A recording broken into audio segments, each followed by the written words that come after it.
Hello folks, welcome back to a new video. Hope you're all doing well. Hope everything is going swimmingly for you towards the end of the week. We are on Thursday now, and this was going to be a Q&A session, but I now think it is time for a little venting session and a 40k rant, because a lot of these things are to do with the hobby, and they are to do with things in the hobby that aren't quite, shall we say, up to snuff.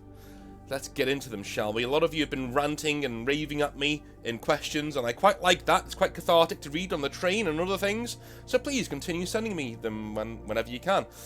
If you want to send me stuff, Patreon's the place to do it. That's where I answer all of these questions from. And if you are a member of the Patreon, you are automatically involved in the monthly prize draw. The next one will take place on the 6th of August, and that is for £50 worth of free models from Composite Games and a Dark Angels Command box set. I don't care where you are in the world, even if you're in New Zealand or the International Space Station, I will get them to you off my own back if I need to. Okay, so whatever you win, it will get to you, even if they don't personally deliver to your country. I will make sure it gets delivered to me first, and then I'll pass it on to you. So, if you want to get involved in that, all you need to do is be a member of the Patreon. And all you need to do as well is be a member of the channel. Either of those two things will financially support the channel and make sure that we can continue doing what we're doing. So, moving on to the actual Q&A session. But this is a Q&A session with a twist, because it is basically a bit of a rant, because I'm going to rant about several things that are quite important to me and that have come up in recent questions. So, we'll jump into them in a moment. First, oh, I don't name these, by the way, because these are patrons, these are not subscribers, so a lot of them use their real names, and also I don't really want to dox anybody in case they want to say anything personal, because the patron's also a place where people can talk to me about rather personal issues, rather than going through, you know, the rigmarole of the Discord and things like that. So, alright, hey North, I'm here with a question for your next Q&A, but first a couple of points, okay? I recently shared one of your Hobby Nightmare videos with my wife because one of the stories was eerily similar to a situation involving one of her family members. She watched the video and confirmed that her family member was not the subject of the story, but then later commented that she didn't care for the sound of your voice, which is fair enough. It's been a lovely few years with her, but now I shall have to get her in the sea. Yeah, tell her where to go, son. Tell her where to go. You know. That's what you get for marrying a moose in Alaska, man. That's what you get. Anyway. I joke. I'm currently on vacation. I left the wilds of Alaska on a flight to Seattle, where we rented a car and took a scenic drive down to San Francisco. That's quite nice. Seattle to San Francisco. That's not a scenic drive, dude. That's like a trek. You're there for like 9-10 hours. Along the way, I experienced a hobby nightmare while driving through the redwood forests.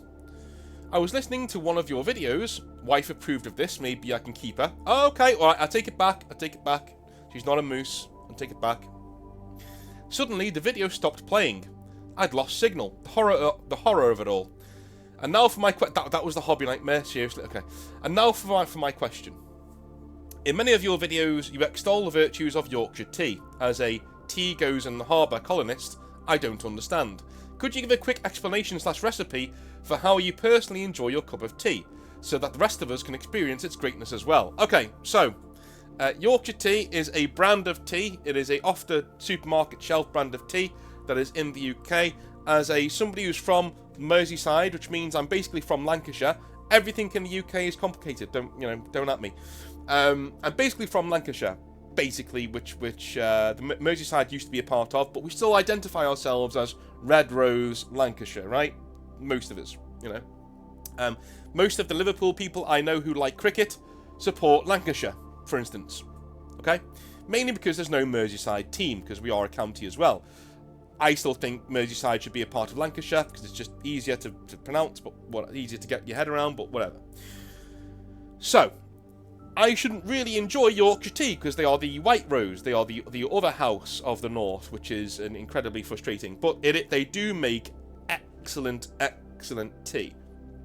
Every other tea to me tastes a bit soapy, you know. Yorkshire Tea's got this really firm, deep, you know, taste. Not bitter, but like, you know, really deep taste. With a little bit of milk and 1 sugar. Oh my god, it's brilliant. You can just sit here and drink it all day. I make iced tea with it as well. When I put some lemon in there, and oh mate, don't even get me started. Absolutely gorgeous stuff. So that is what it is. It is a typical English tea that you can have. When I moved to the United States, my in-laws were very, very sweet, and they bought me a crate full of Yorkshire tea, because I drink it when I'm working and I drink it when I'm modelling, as in painting models, not actually modelling. So yeah, that's what it is. Moving on. All right. Thank you very much for that. Okay, for the Q&A. All right, let's get into it. Hey North, you French bastard. Don't be starting with me, son. Have you ever considered making and/or acting in your own audio dramas? Oh, no. No, you don't want to be confronted with that, trust me. I've been listening to a few 40k related audio dramas on YouTube. Not to say that they need to be 40k related. Og the Ogren is my favourite so far. Best of luck to your future RPG campaign in the near future. Thanks. Alright, so... No. I tend to think that when we do RPGs on the channel, we've only done one, and that was Black Coats. I think we did one way back in the day, Exile Kingdoms, which was way back in the day. But we did one called Black Coats, which went pretty well. Had a pretty dedicated, small following, but a dedicated following. I thought that those videos were doing really badly. I was like, oh my god, compared to my other videos, they're doing really badly. But then I looked at other people's videos who are in the same space of the RPG community, and I thought, no, actually, several hundred views on every video is really good. And that's really, really good stuff. So, can't really complain there. I look at those as audio dramas that I do with other people. So, if you're looking for that kind of content, it will be on the channel eventually. Just when I finish the setting and finish the rules and we're ready to go. That's what we're going to do. My main aim for that campaign is to have role-playing sessions that we do on the channel, our big things, and then using one-page rules, the Warhammer Fantasy one-page rules, to make armies that are actually on the tabletop, and we can fight out battles that are taking place in the meta of the world. So the conflicts that all of our players, all of our different groups push the world into, those get played out on the tabletop live on the channel. That's a dream for the future, but that's a plan we're going for. So if you're looking for that kind of content, it will be around, just not immediately. Alright. Hi North, quick question. What is a translation of meditations that you recommend? I'm going through something that I feel his writings would help me, but I can't remember which translation you recommend. Thank you. Okay, 1 sec, I'm going to go get mine. 1 second.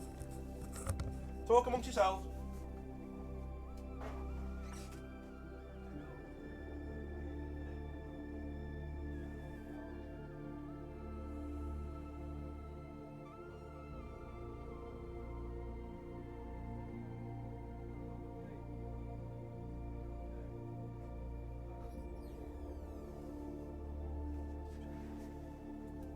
Sorry about that. Back now. So my translation is Meditations by Marcus Aurelius by Modern Library. It is a pretty good one. It is a USA book, so it's done by Gregory Hayes. So Gregory Hayes, look for his. And he does a really good foreword as well, which talks about Marcus Aurelius and his rule and the meditations themselves and why he wrote them and how he wrote them and what you should really be taking from them. That's what I quite like about his talking about it, is that he tells you what you should take from it. He doesn't say it's like a panacea for all of life's ills. He says, no, it's good at dealing with these specific things. What I will say, he does start in media res, as in the middle of things, Marcus Aurelius, because he's writing these pieces of his thoughts down, and he never thinks that anyone's going to read them. He starts thanking people in his life for the first, I'd say, 20-30 pages. Like he's well, not 20-30 pages, but like, you know, the first half of the first quarter, he's essentially thanking people for what they gave him over his life, you know. But also, like for instance, I'll read one, right? Sextus, right? Sextus. I would like to thank him for his kindness. An example of fatherly authority in the home, what it means to live as nature requires, gravity without airs, to show intuitive sympathy for friends, tolerance to amateurs and sloppy thinkers, his ability to get along with everybody, sharing his company with the highest of compliments, and the opportunity and honour for those around him. To investigate and analyse with understanding and logic the principles we ought to live by, not to display anger or other emotions, to be free of passion and yet full of love, to praise without bombast, to display expertise without pretension. So that's his friend Sextus. He's writing about his friend Sextus there. So yeah, he does that for the first, I say the first book of it, but it's not really. It's only like the first quarter, the first half of the first quarter. He thanks all the people in his life who essentially made sure that he became the man that he was. I mean, look at this one. My grandfather Verus. Character and self-control. That's it. That's all he writes about him. Character and self-control. My grandfather Verus showed me character and self-control. It's a brilliant book. And as it goes on, he really talks about happiness and the simpleness of life, being stoic and going about life and doing it in your own way. So that's what I would do. There is also I think it's Ryan Holiday. I'm going to look at Ryan Holiday. I think he is here. Holiday. Yep, Ryan Holiday books.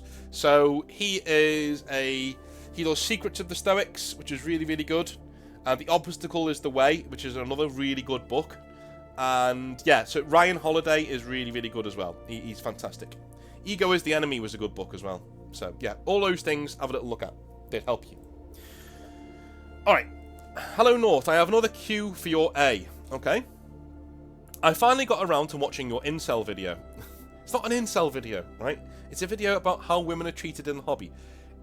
Don't look at it as us versus them. Okay?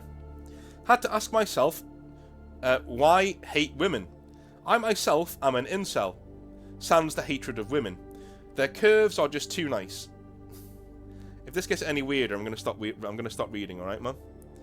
As I continue my journey to self-improvement, with my most recent victories being mental health counselling, good lad, and going to a friendly local game store for 40k, good lad, my next goal is to do social reps and get a girlfriend.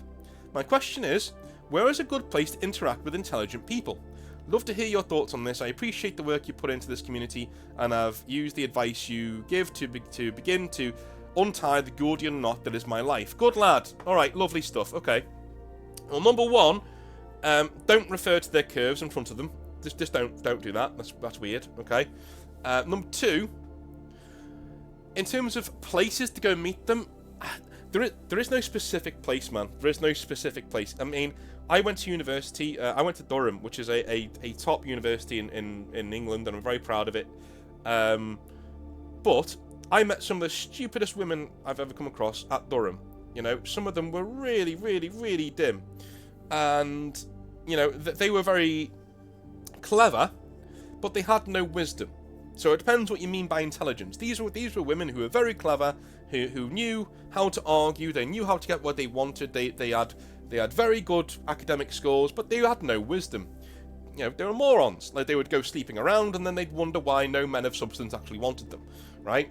So, you know, and eventually they would grow out of it, and they would keep that part of their life separate. They would keep that part of life secret, and then it never happened to them, you know? And they would go on and find someone nice. But anyone who knew how they were acting gave them a wide berth, or used them like everybody else was using them, as in use once and discard, right? That's what people were doing with them, and they just didn't get why. You know, I had lots of female friends in uni who I'm still friends with now, and you know, the amount of heart-to-hearts I had to have with people just to be like, yeah, man, this is why you're not attracting dudes, because, like, you know, this is how you're acting. So yeah, just because somewhere is full of intelligent people doesn't mean they're going to have wisdom. Wisdom is what you want. Intelligence is great, but you want wisdom.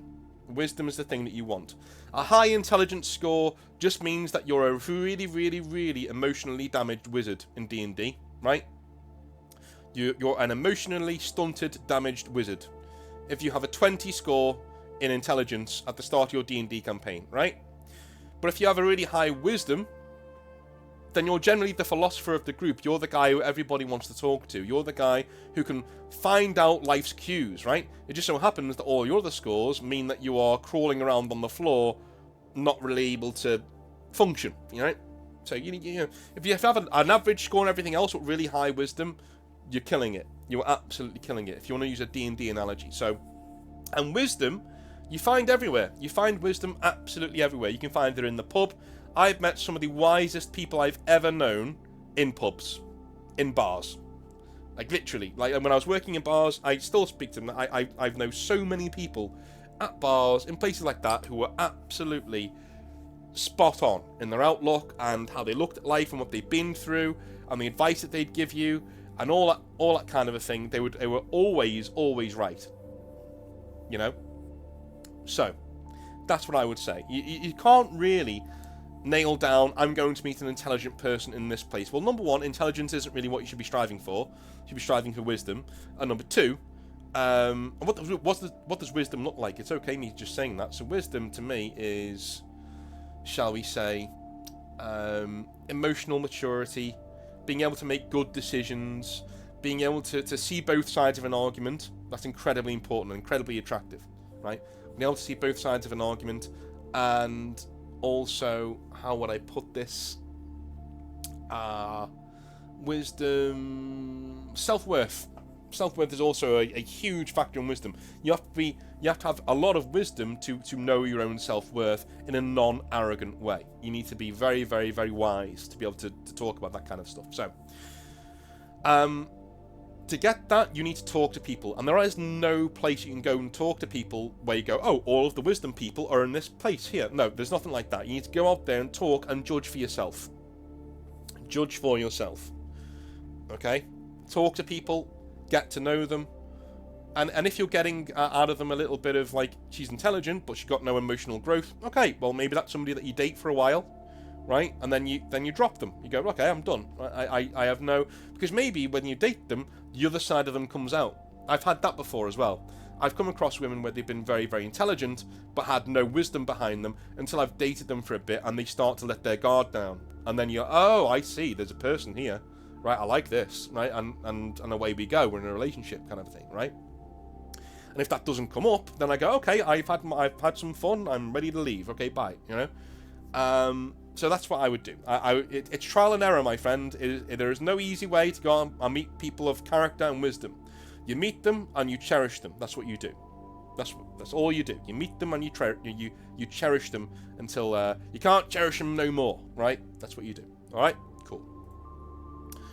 Awesome. Hey Exile, don't know if this can be used in its own video or for a future Q&A. Well, we're in the Q&A.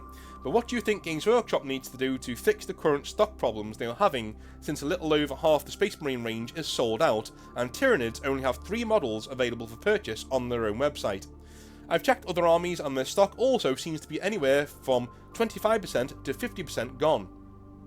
Should it be like this, or should Games Workshop slow down their release schedule and make sure that at least 80 to 90% stocks, they have at least 80-90% stock on all their products? Also note, these are from United States sites. Okay. So, I'm going to say this. Make everything made to order. Everything. Stop making models and stockpiling them. Stop it. Right? Stop it. Make everything that you sell made to order. Completely rejuvenate your backlogged business. So, if a friendly local game store needs a product, they tell you how many they're going to need in their stock. You make them to order and you ship them to the store. Done. Right? And you do that on a monthly basis. Store A in Kansas says that they need 50 boxes of Leviathan. Games Workshop, you make 60 boxes of Leviathan, you give them 10, and you keep 10 for your own stocks. So you give them 50, and you keep 10 for your own stocks. That's what you do. You make 60, you give them 50 for their stock, and you keep 10 for your own backlog. Just in case people need replacements, just in case you're giving stuff away to Twitch or to YouTube or to any influencers, or you're giving them away as prizes or whatever, that's what you do. You make them made to order. Everybody gets a copy. You use the insane amount of money, £90 million plus a year, that you make in profit, you put 10 to 15 million of that into upgrading your backlog, into upgrading your manufacturing process. Maybe even half of it. Maybe even say, look, of our profits, we're going to have to reinvest 35 million into the business. 35 million into any business will let you, especially one Games Workshop size, will let you completely rejuvenate how you make models. Okay, it just is what it is, you know. These are from local estimate. These are from me working in hobby stores and things like that. These are me talking to people who are involved in Warlord games and the manufacturing process and things like that. If you upscale that by how big Games Workshop is and what they tend to do with their models, if you go and research it online, 35 million, and that's a huge number, by the way. And that is a top number that I'm putting up there. Right? You don't need to spend that. I'm looking at, in an ideal world, to get all the bells and whistles, 35 million. Right?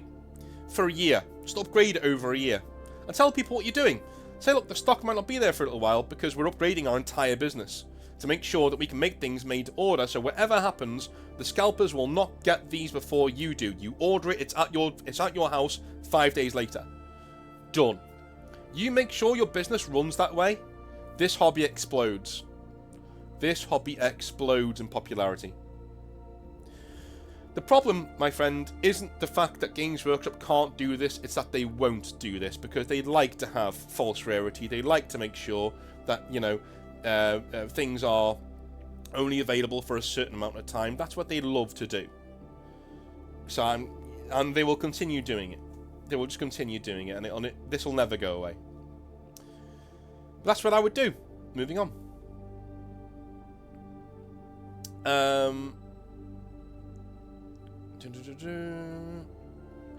Okay. Okay, these are stories that are sent to me, so yeah, these are not stories, so I will read them out later on. I'm going to read the name out, King Size Coffin. I will get to these in the next Hobby Nightmares. I'm trying not to send me Hobby Nightmares on the Patreon, because that's for Q&As. You know, come on, send me an email, hobbynightmares@gmail.com. It's in the description down below. Don't be sending them on here, but I will get to it next time. QA questions further. Hey North, I have recently been working my job, which I do love, but my boss is insisting I work overtime unpaid. Don't do that. Like he really looks down on guys going home when their contract says to go home. What do I do here? Okay. I have a lot of savings, and to be honest, I think there will be other companies out there that really want me. Oh, here's the kicker. I work in a local game store. We sell everything from Star Wars Legion to Malifaux. And 40k, of course. Cheers. Okay. Okay. You do not work unpaid overtime, mate. You are under no legal... unless it's in your contract, which it shouldn't be, because it's technically illegal in the UK, but do not work unpaid overtime. Do not do it. It sets a bad precedent for you and people around you if you do it. Just simple. I got into trouble at Games Workshop because I refused to work unpaid overtime. So there were times every single Saturday where we were made to come in early to do training, quote unquote, with our manager, which consisted of the manager sitting there self-importantly acting like he was some sort of university professor teaching us how to sell fucking plastic toys. It was pathetic, it was ridiculous, it didn't do anything for me, it didn't teach me anything, it didn't serve me well at all. All it did was get me out of bed early on a Saturday because he didn't want to be alone in the store for 2 hours on a Saturday morning because he had to be there early. Alright? Point is, he's getting paid to be there early because he's a salaried man, right? He's a salaried guy. I am not being paid to be there early. I am being paid to work 35 hours a week, right?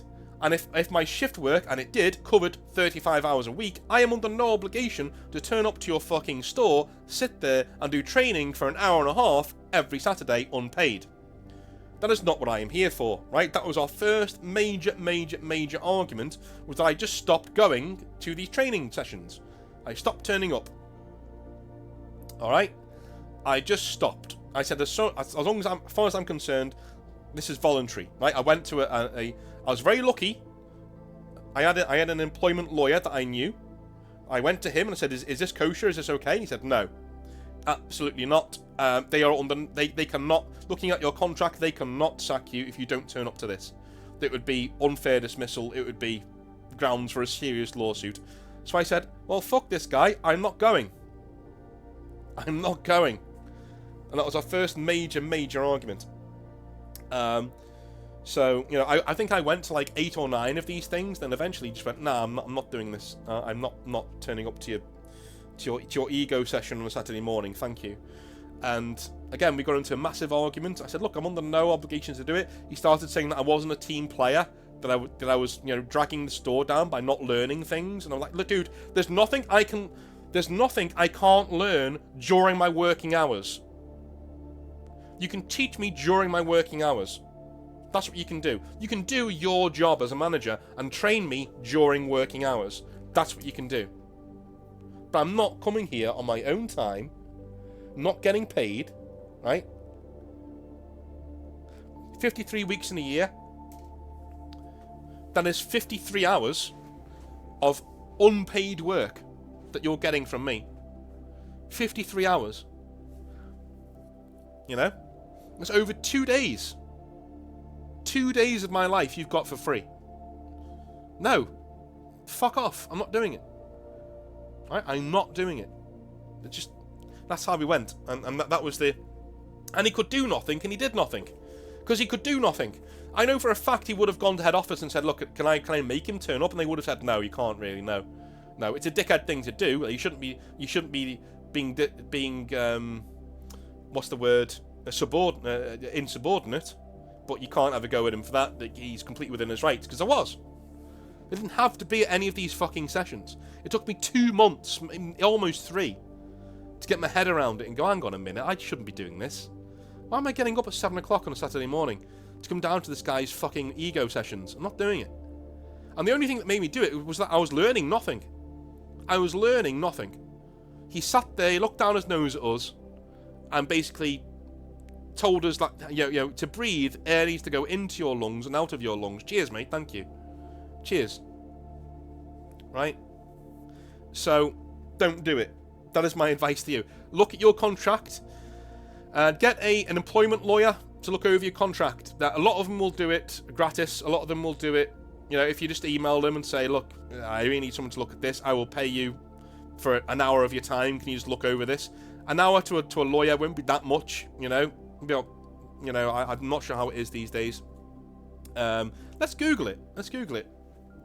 How much does an employment lawyer cost hourly? A lot of these places will do things with no cost to you, right? They will literally do no cost to you. But you're looking at a settlement lawyer is looking at around, for a week of work, £250 to £500. There you go, for 1 week of work. So it's not a lot. If you ask them to look at it for an hour, they might charge you 50 quid. Just to say, yeah, we'll give you an invoice, I'll look at this for an hour, and they will come back with an itemised, here's what you can do with this contract, here's what you can't do with this contract. Here's what you can and can't do in the lines of your contract. Now, in regards to what you're asking me, should you be doing unpaid work, they will say yes or no. Normally, they will say no regardless, because this contract is fucking illegal if it asks you to do unpaid overtime. At least it is in the EU. I'm not sure if it is in the UK anymore. I'm not sure about the US either. So, I only know because when I was working with GW, we were in the EU. So we were meant to leave, but we were still in it. So we were still under EU law. We were still under that kind of thing. So it was very much like, yes, you are under no legal obligation to do unpaid work, unless you are specifically saying in your thing that you are voluntary. If you're a voluntary person, then yeah, you're doing unpaid work, and you can be asked to be there for how many hours you need to be there.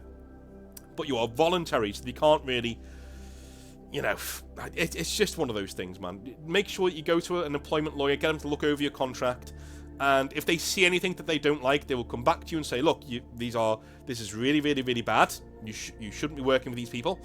Or they'll say, no, you're under no obligation to do any sort of unpaid work. Here is a letter from me saying, and one employment lawyer saying, look, he is not under any obligation to do this, back off.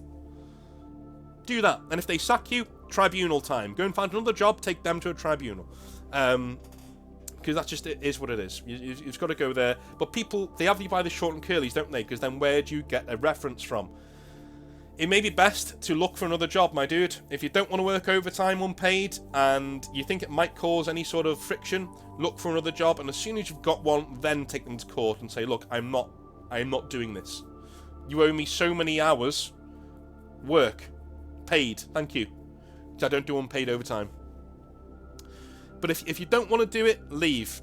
That is my thing. Go and get another job and leave. Because just putting up with it means that other people after you will have to put up with it. And it's not great. It is not great. We give enough time of our lives to these people. They can fuck off. Right? Cool. Next question. Alrighty North. My issues deal with my missus. Oh God. She is a terrible winner. Like, I mean awful. She goes quiet and ribs me when she loses, which is fine, for a few minutes, but when she wins, she is insufferable. Like, she will gloat and take it way beyond the point of good-naturedness. My friends have started to notice, as she's now branching off from playing Kings of War with me to play it with them, and, well, it's starting to grate on a few people. I love her to pieces, she's awesome, but how do I file down this very jagged edge? Ooh, okay. Right. Alright. Number one, accept this is a fault in her. Okay. And number two, accept that this is your fault. That's going to cause some controversy. But to be honest with you, man, in a successful, healthy relationship, your partner will look to you for leadership in terms of how do I act in this relationship?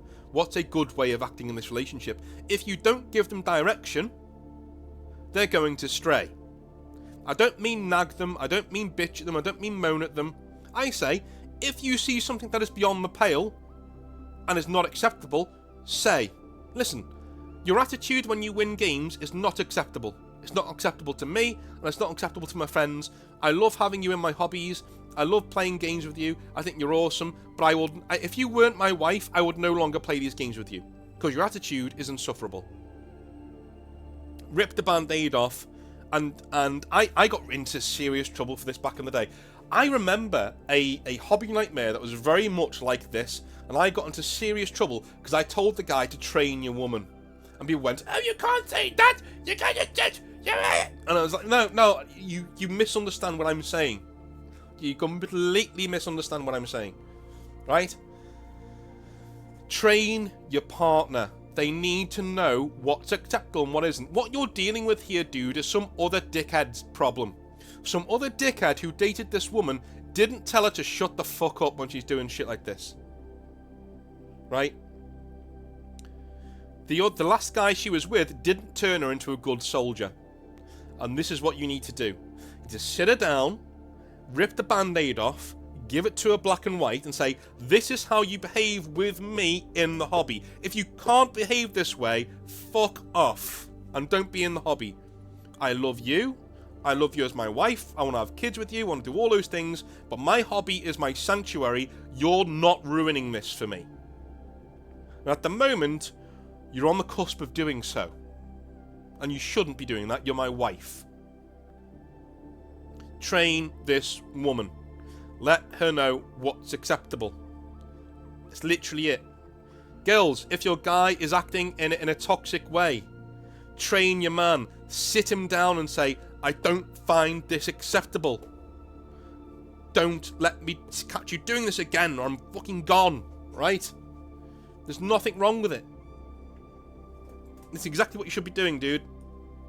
Turn this woman into a good soldier. Sit her down, be honest with her, tell her what your problems are, and if she gets defensive, just say, listen, I've said my piece. I've said my piece. It's up to you if you want to listen or not. But these are very real issues that I'm coming to you with that are really affecting me. So if you can't put up with that, then, you know, you need to. You need to, because You're my wife. You need to be understanding of this. I'm sorry, this is really affecting me. I love my hobby and you're ruining it for me. If you can't take that seriously, maybe I should think about taking this marriage seriously. I know that's serious, but I'm being honest, man. If I would say if you can't take that seriously, you're not the person I thought you were, and that's a serious problem. Okay? I'm not joking around with this. This is serious. It's more serious than you think it is. Sit down, talk to her about it, lay it out, and if she's your wife and she loves you and she's behind you and she supports you, she'll go, shit, wow. If you're honest with you, don't be angry with her. Don't be angry. Don't raise your voice. Just completely go, listen, this is how I feel about this. It's really been bothering me. It's my hobby. I love it, and it really gives me a lot of peace of mind. And it defines certain aspects of my life, and I invited you in here because I want you to be a huge part of that part of my life. But at the moment, my darling, you are ruining this for me. You're ruining this for me, and I can't do this. I won't do this. Alright? I love you. I care for you. Everything. Like, I want you in here with me. But this behaviour is insufferable, and it cannot go on. It cannot go on. Lay it out like that. If she doesn't want to know, dude, might be time to start thinking about an exit strategy. Because I know that might sound huge to other people. Oh my god, you can't advise someone to leave it. No, I can. I can. Because if it starts here, where does it end? Where does it end? If this guy's hobby is everything to him, he loves his hobby, and she's ruining it, and she doesn't get why she needs to behave herself, and why she needs to maybe respect the space a little bit more. What's she going to be like when kids are involved? What's she going to be like when there's a house involved? What's she going to be like, dude, you need to sit her down and talk to her about this. Okay? There's always another woman. There's always another fish. Right, the next one, I just spelt my name wrong immediately. North. It's North, not North. North! Exclamation mark. Exclamation mark, sorry. My fucking lips sometimes. Exclamation mark. I teach English sometimes. I'm called into English classes and I speak like this. Exclamation mark. Fucking retard. Sorry, that's me. I'm talking about myself there, so don't be jumping down my throat. North. Just a query, really. I am really struggling right now with my perception of women in the hobby. Oh my god, this opened a can of worms, that video, didn't it? I watched that video the other week and felt it was on the nose and well put, but I just can't get on their side in this, okay? The sheer amount of women online who post pics with models where the models are not the focus of the picture, let's be honest. The pic you showed was wholesome and fine, but I think you missed the point. Most are not like that at all. This means in general, I look at women in the hobby, and if they are attractive, I kind of cringe, even if they're talking right next to me, thinking, listen, you're not in here for you're in here for the social media clout, you're not here for the hobby. I can't seem to shake it, dude, and I don't want to be single all my life in the hobby. What the fuck gives? Okay. Alrighty, so, your point is well made and well presented. And I support you making that point, because I come across this as well. I do come across this as well. There are a lot of women online who tend to, shall we say, sexualize all geek culture. Happens in gaming, happens in Magic the Gathering, happens in tabletop gaming, happens everywhere. You know, the quintessential woman with a joypad, and she's licking her PS5 joypad, you know, in a bra and panties. Right? That kind of thing. That has permeated all of geek culture. It is not really something that is specific to Warhammer. So I do completely get what you're saying. I get where you're coming from. And look, I'm not going to sit here and say that you're wrong in the way that you're thinking, because you're not, right? It is a natural response to have when you're in a hobby and you love it so much, and you get these things that are corrupting the space that you like, the space that you love. In fact, I think it's one of the main reasons why guys like me and other guys like me tend to get a bad rep in the hobby, because we're normal. And other people who are nerds who got bullied in school will say, you normals shouldn't be here. This is my safe space. This is my place to be. You normals shouldn't be around, okay? But there are a lot of good people in the hobby, and a lot of good people, a lot of good women in the hobby as well.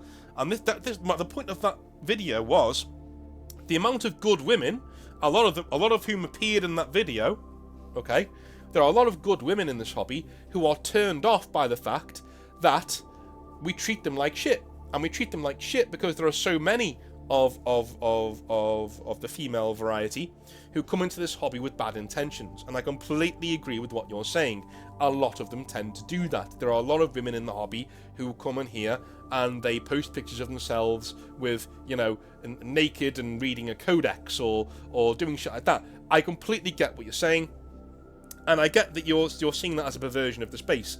I see that, and I see like I'm seeing more boobs, which is a good thing. But I completely get what you're saying. I completely get what you're saying and what you're going over there, okay? I think there's nuance to every single situation, and I would hate for you to think that I'm not seeing your side of the nuance. I am. I completely get what you're saying. I get what you're saying. There are women in the hobby with bad intentions. There are women in the hobby who come into here and want to change it and want to make it into some sort of Twitch hellscape that Twitch has become, right? To make more money off desperate dudes, because they see guys like you, they see nerds, and they see money, because you don't have girlfriends, you're desperate, and you want to see boob. You want to see boobage, so you pay for it. And that's what they're here for, right? I'm not saying there aren't women in the hobby who are like that. There are. There are a lot of women in the hobby who are like that. What I'm saying is that we have to be very, very, very careful that the good ones, the ones that you want to date, are not driven away by the fact that we don't like the women who pose and do shit like that. Okay? Recognize what things are for what they are. Have some nuance to your thought process. Be able to think in duality. Be able to think in two different ways at once. Say, yes, there are women like that in the hobby, and they're really fucking annoying. But this woman, I'm going to give a chance to, because I don't know whether this is what she is or not. As soon as you know that's what she is, walk away. Don't engage with it. Walk away. Tell others to not engage with it. Say, like, I'm not engaging with that behaviour. Sorry. I'm not here for that. If I wanted that, I'll go on Pornhub. Thank you. I'm here to talk about Space Marines and maybe find someone to settle down with, because, you know, I want to respect my wife, and if you're showing your tits online, you're not the mother of my kids. So, goodbye, and move on. Go away. That's the one thing you say to a woman that destroys her entire world. Right? It's kryptonite, dude, to most women. Say, listen, even women who don't want kids, say, listen, the way you're behaving, I'm going to excuse myself, because the way you're behaving, I'm looking for a long-term partner, and the mother of my kids would not act that way, so I'm just going to leave. Right? That fucking destroys them. Like, that hits them on a deep, you know, evolutionary level, because deep down, every human being wants to procreate, and that hits them right in the gut. Like, if you say that, you say, listen, I'm not talking to every woman like I want to get with them, but like, I initially found you quite attractive, but the mother of my kids wouldn't act this way. I can't. So I'm going to excuse myself. See you later. Thank you. Best of luck. See you later. And move away. Walk away. Dude, that's done. Like, you literally just dropped. You burned that bridge. You just dropped a nuke on that bridge. It's gone. But at least you did it with your own dignity intact, and you walked away. Make sure that these women are walked away from. But give them a chance first. That's what I'm saying. When you're talking to a woman in the hobby, talk to them as you would one of your bros. Just talk to them, have some fun, play some games. That's all you need to do. Have fun, play games, talk to them. If you're getting big, like, thought vibes, right, and then those vibes are, shall we say, confirmed, walk away and don't speak to them anymore. And tell them that. Tell them why. Tell them, look, you know, I don't agree with what you're doing in the hobby.